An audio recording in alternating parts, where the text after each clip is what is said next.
നമസ്കാരം സുഹൃത്തുക്കളെ, നമ്മളിന്ന് സംസാരിക്കാൻ പോകുന്നത് ഏതൊരു മനുഷ്യന്റെയും ഹൃദയത്തിൽ തറയ്ക്കുന്ന, ഉറക്കം കെടുത്തുന്ന വല്ലാത്തൊരു വേദനയെക്കുറിച്ചാണ്. അപമാനം.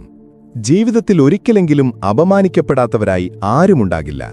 ഒരു സദസ്സിൽ വെച്ചോ, സുഹൃത്തുക്കളുടെ ഇടയിൽ വെച്ചോ, കുടുംബത്തിനുള്ളിൽ വെച്ചോ, അല്ലെങ്കിൽ ജോലിസ്ഥലത്ത് വെച്ചോ ആരെങ്കിലും നിങ്ങളെ വാക്കുകൾ കൊണ്ട് മുറിവേൽപ്പിച്ചിട്ടുണ്ടാകാം.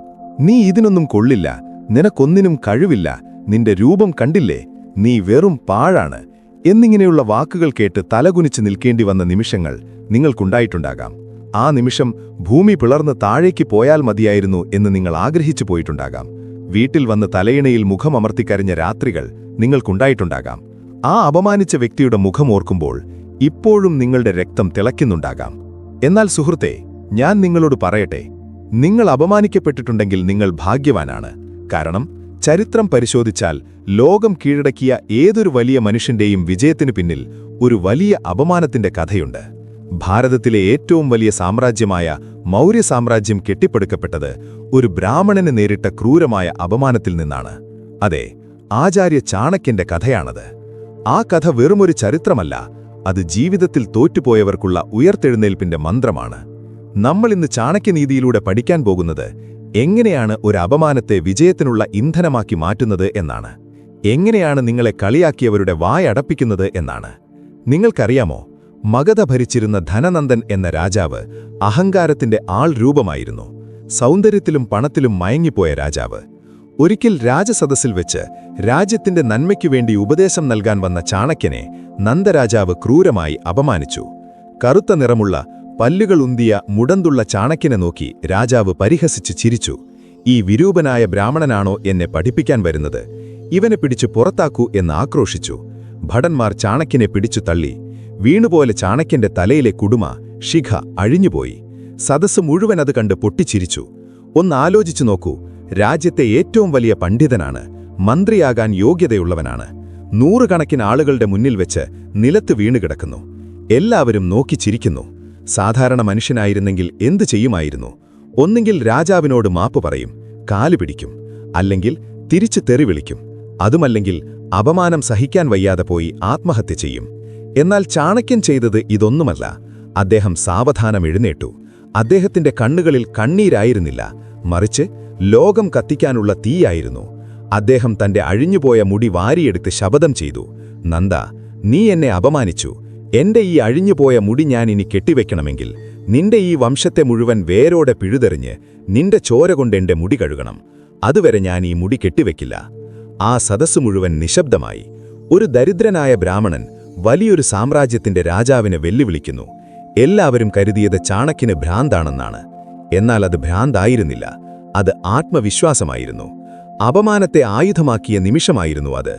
ആ ശപഥം നിറവേറ്റാൻ ചാണക്യൻ കാത്തിരുന്നത് വർഷങ്ങളാണ്. അദ്ദേഹം കാട്ടിലേക്ക് പോയി ചന്ദ്രഗുപ്തൻ എന്നൊരു സാധാരണ ബാലനെ കണ്ടെത്തി അവനെ പരിശീലിപ്പിച്ച് ഒരു പോരാളിയാക്കി. ഒടുവിൽ നന്ദരാജാവിനെ തോൽപ്പിച്ച് ചന്ദ്രഗുപ്തനെ മഗധയുടെ രാജാവാക്കി മാറ്റി. ഇതാണ് പ്രതികാരം, ഇതാണ് വിജയം. ഈ കഥയിൽ നിന്ന് നമ്മൾ പഠിക്കേണ്ട ഏറ്റവും വലിയ പാഠം അപമാനിക്കപ്പെട്ട സ്ഥലത്ത് വെച്ച് തന്നെ മറുപടി കൊടുക്കാൻ നിൽക്കരുത് എന്നതാണ്. നന്ദരാജാവ് തള്ളിയപ്പോൾ ചാണക്യൻ അവിടെ കിടന്ന് കരഞ്ഞില്ല, തിരിച്ചു രാജാവിനെ തല്ലാൻ പോയില്ല. കാരണം അപ്പോൾ രാജാവ് ശക്തനായിരുന്നു, ചാണക്യൻ ദുർബലനായിരുന്നു. നമ്മളെ ആരെങ്കിലും അപമാനിക്കുമ്പോൾ നമ്മൾ ചെയ്യുന്ന ഏറ്റവും വലിയ തെറ്റ് എന്നത് അപ്പോൾ തന്നെ വൈകാരികമായി പ്രതികരിക്കും എന്നതാണ്. നമ്മൾ തിരിച്ച് ചീത്ത വിളിക്കും, അല്ലെങ്കിൽ കരയും. ഇത് രണ്ടും നിങ്ങളുടെ തോൽവിയാണ്. നിങ്ങൾ കരയുമ്പോൾ ശത്രു സന്തോഷിക്കുന്നു, നിങ്ങൾ ദേഷ്യപ്പെടുമ്പോൾ ശത്രു ജയിക്കുന്നു. ചാണക്യൻ പറയുന്നത് ശത്രുവിന്റെ മുന്നിൽ വെച്ച് ഒരിക്കലും നിങ്ങളുടെ വേദന കാണിക്കരുത് എന്നാണ്.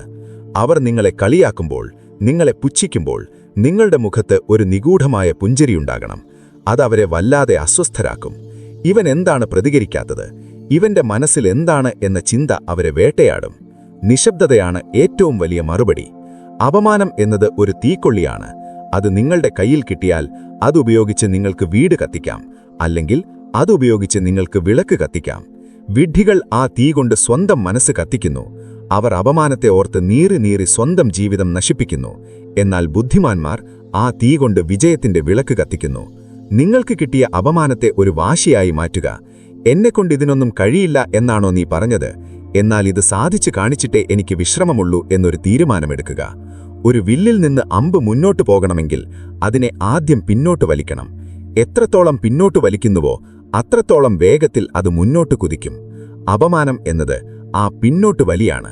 ജീവിതം നിങ്ങളെ പിന്നോട്ട് വലിക്കുന്നത് നിങ്ങളെ തോൽപ്പിക്കാനല്ല, മറിച്ച് വലിയൊരു ലക്ഷ്യത്തിലേക്ക് നിങ്ങളെ എഴുതുവിടാനാണ്. അതുകൊണ്ട് അപമാനങ്ങളെ സ്നേഹിക്കുക. നിങ്ങളെ കളിയാക്കിയവരോട് നന്ദി പറയുക. കാരണം അവരാണ് നിങ്ങളുടെ യഥാർത്ഥ ഗുരുക്കന്മാർ. അവരില്ലായിരുന്നെങ്കിൽ നിങ്ങൾ ഇപ്പോഴും ആ പഴയ അലസനായി തുടരുമായിരുന്നു. അവരുടെ പരിഹാസമാണ് നിങ്ങളെ ഉണർത്തിയത്. ചാണക്യൻ ചന്ദ്രഗുപ്തനെ പരിശീലിപ്പിക്കുമ്പോൾ പറയുമായിരുന്നു, ഒരു രാജാവിനു വേണ്ട ഏറ്റവും വലിയ ഗുണം ക്ഷമയാണ്. പ്രതികാരമെന്നത് ചൂടോടെ കഴിക്കേണ്ട ഒന്നല്ല, അത് തണുപ്പിച്ചു കഴിക്കേണ്ട ഒന്നാണ്. ശരിയായ സമയം വരുന്നതുവരെ കാത്തിരിക്കുക.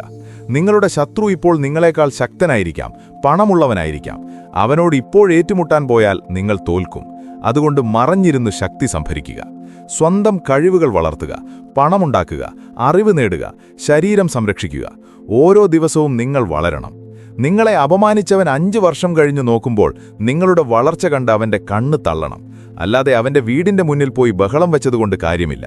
വിജയം കൊണ്ടാണ് അടിക്കേണ്ടത്, വാക്കുകൊണ്ടല്ല, പ്രവൃത്തി കൊണ്ടാണ് മറുപടി കൊടുക്കേണ്ടത്. ലോകത്തിലെ ഏറ്റവും വലിയ പ്രതികാരം എന്താണെന്നറിയാമോ? Massive success. അതെ, അവർക്ക് ചിന്തിക്കാൻ പോലും കഴിയാത്ത ഉയരത്തിൽ നിങ്ങളെത്തുക. നിങ്ങളെ ജോലിയിൽ നിന്ന് പിരിച്ചുവിട്ട ബോസ് നാളെ നിങ്ങളുടെ കമ്പനിയിൽ അപ്പോയിന്റ്മെന്റിന് വേണ്ടി കാത്തിരിക്കുന്ന അവസ്ഥ വരണം. നിങ്ങളെ പുച്ഛിച്ച ബന്ധുക്കൾ നാളെ അവൻ എന്റെ ബന്ധുവാണ് എന്ന് മറ്റുള്ളവരോട് പറഞ്ഞ അഭിമാനം കൊള്ളുന്ന അവസ്ഥ വരണം. അതാണ് ചാണക്യൻ കാണിച്ചു തന്ന വഴി. ഇതിനു വേണ്ടത് അഹങ്കാരമല്ല, മറിച്ച് ആത്മവിശ്വാസമാണ്. പലരും അപമാനം കിട്ടുമ്പോൾ മദ്യപാനത്തിലേക്കോ ലഹരിയിലേക്കോ തിരിയുന്നു. എനിക്ക് സങ്കടം സഹിക്കാൻ വയ്യ എന്ന് പറഞ്ഞ് സ്വയം നശിക്കുന്നു. ശത്രു ആഗ്രഹിക്കുന്നതും അതാണ്. നിങ്ങൾ നശിച്ചു കാണാൻ ആഗ്രഹിക്കുന്നവരുടെ മുന്നിൽ നിങ്ങൾ സ്വയം നശിച്ചു കൊടുത്താൽ നിങ്ങൾ അവരെ സഹായിക്കുകയാണ് ചെയ്യുന്നത്. അത് ചെയ്യരുത്. നിങ്ങളെ തകർക്കാൻ ആഗ്രഹിക്കുന്നവരുടെ മുന്നിൽ തലയുയർത്തി ജീവിക്കുന്നതാണ് ഏറ്റവും വലിയ ധീരത. ചാണക്യൻ പറയുന്നു, കാട്ടിലെ സിംഹത്തിന് മുറിവേറ്റാൽ അത് കൂടുതൽ അപകടകാരിയാകും. മുറിവേറ്റ സിംഹത്തിന്റെ ശ്വാസത്തിന് ഗർജനത്തേക്കാൾ ഭയമായിരിക്കും. നിങ്ങൾക്ക് മുറിവേറ്റോ? എങ്കിൽ നിങ്ങൾ ആ സിംഹത്തെ പോലെയാകുക. ആ വേദനയിൽ നിന്ന് ഊർജ്ജം ഉൾക്കൊള്ളുക. കരയണ്ട, കണ്ണീർ തുടയ്ക്കുക. ഈ ലോകം കണ്ണീരിന് വില നൽകുന്നില്ല, വിയർപ്പിനെ വില നൽകൂ. നിങ്ങൾ എത്ര കരഞ്ഞു എന്നാരും ചോദിക്കില്ല, നിങ്ങൾ എന്ത് നേടിയെന്ന് മാത്രമേ ചോദിക്കൂ.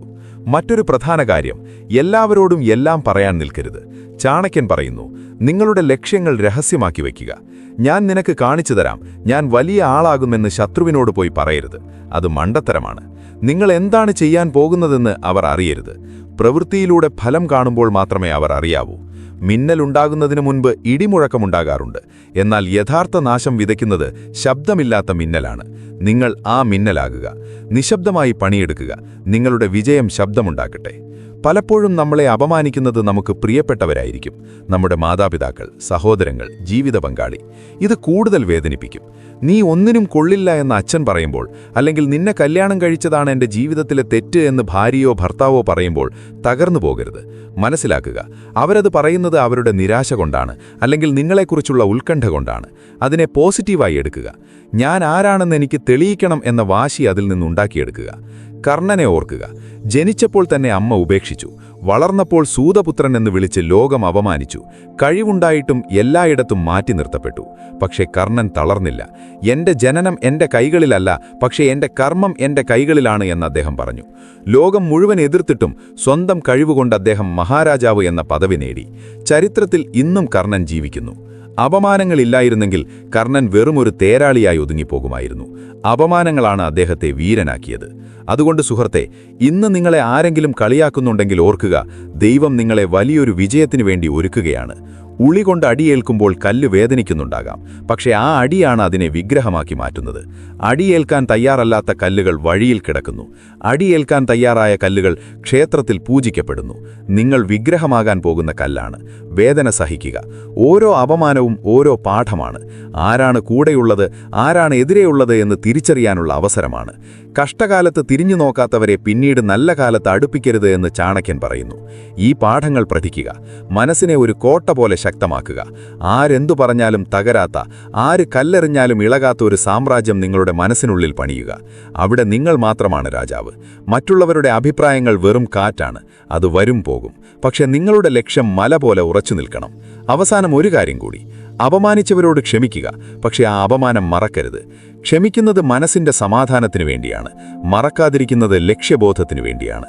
ചാണക്യൻ നന്ദരാജാവിനെ കൊന്നതിനു ശേഷം നന്ദരാജാവിന്റെ മകനെ വെറുതെ വിട്ടില്ലേ? ഇല്ല, ചാണക്യൻ ബുദ്ധിപൂർവ്വം പ്രവർത്തിച്ചു. അതുപോലെ നിങ്ങൾ വിജയിച്ചു കഴിയുമ്പോൾ പഴയ ശത്രുക്കളെ തേടിപ്പോയി ഉപദ്രവിക്കാൻ നിൽക്കരുത്. നിങ്ങളുടെ വിജയം കണ്ടവർ തല കുനിച്ചു നിൽക്കുന്നത് കാണുമ്പോൾ കിട്ടുന്ന ആ സുഖമുണ്ടല്ലോ, അതാണ് സ്വർഗം. ആ നിമിഷത്തിനു വേണ്ടി ജീവിക്കുക. ഇന്ന് നിങ്ങൾ ആരുമായിരിക്കാം, നിങ്ങളുടെ പോക്കറ്റ് കാലിയായിരിക്കാം, നിങ്ങളുടെ വസ്ത്രം പഴയതായിരിക്കാം, ആളുകൾ നിങ്ങളെ കണ്ട് ചിരിക്കുമായിരിക്കും. ചിരിച്ചോട്ടെ, അവരുടെ ചിരിക്ക് ആയുസ് കുറവാണ്. നാളെ നിങ്ങളുടെ സമയം വരും. അന്ന് ഈ ചിരിച്ചവർ തന്നെ നിങ്ങളുടെ കയ്യൊപ്പിനു വേണ്ടി ക്യൂ നിൽക്കും. അന്ന് നിങ്ങൾ അവരെ നോക്കി ചിരിക്കും. ആ ചിരിയിൽ വിജയിയുടെ ഭാവമുണ്ടാകും. അതുകൊണ്ട് എഴുന്നേൽക്കൂ, പൊടി തട്ടിക്കളയൂ. അഴിഞ്ഞുപോയ മുടി കെട്ടിവയ്ക്കുന്നതിന് മുൻപ്, അല്ലെങ്കിൽ അഴിഞ്ഞുപോയ മാനം കാക്കുന്നതിന് മുൻപ് വലിയൊരു ലക്ഷ്യം നേടാനുണ്ട് എന്ന് സ്വയം ഓർമ്മിപ്പിക്കൂ. ഉറങ്ങരുത്, വിശ്രമിക്കരുത്. ലക്ഷ്യം നേടുന്നതുവരെ കുതിക്കുക. നിങ്ങളൊരു സാധാരണക്കാരനല്ല, നിങ്ങളൊരു പോരാളിയാണ്, ചരിത്രം എഴുതേണ്ടവനാണ്. അപമാനങ്ങൾ നിങ്ങളുടെ ഇന്ധനമാകട്ടെ, വിജയം നിങ്ങളുടെ ശീലമാകട്ടെ. ജയിക്കുക, കീഴടക്കുക.